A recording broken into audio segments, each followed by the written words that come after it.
Good afternoon, I'm Harry Matthews and this is your 1pm Bulletin.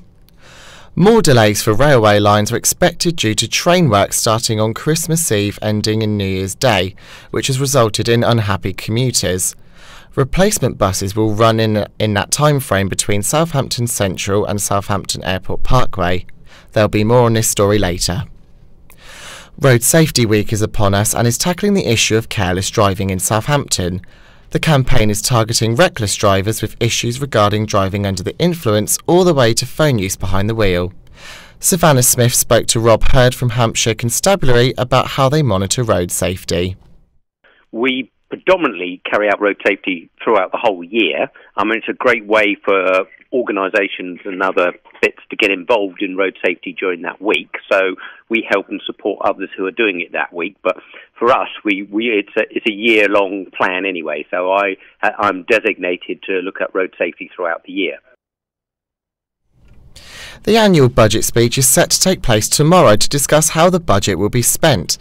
Our political correspondent Ben Ashman joins us now to tell us what funding is going where. So Ben, what can we expect from the speech?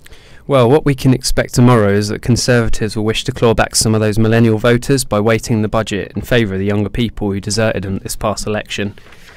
In the last general election, Labour received backing from well over 60% of the 18 to 29-year-olds, so we can reasonably expect that Chancellor Philip Hammond will target that demographic. So how will he do that? Well, by looking at areas like graduate debt and the measures to stop overpayments, and there's also this mention of a 26 to 30 rail cards, meaning cut price travel for millions in their mid to late 20s. And where will this money be coming from? Well, of course, we must remember that one hand gives and the other takes, so freezes or cuts will remain in place for some neglected areas of government funding.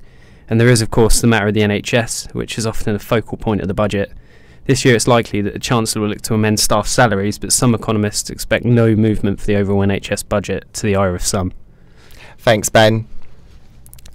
Coca-Cola are under scrutiny for the amount of plastic packaging they're using in their products. The organisation Greenpeace have been campaigning in Southampton against the use of plastic they make, especially in the run-up to Christmas. Greenpeace encourage volunteering work to help stop climate change and maintain a sustainable living environment. That's all from us for now. You can find all our stories and more at ssujournalism.co.uk. We'll be back with Josh Norton for another update at 3.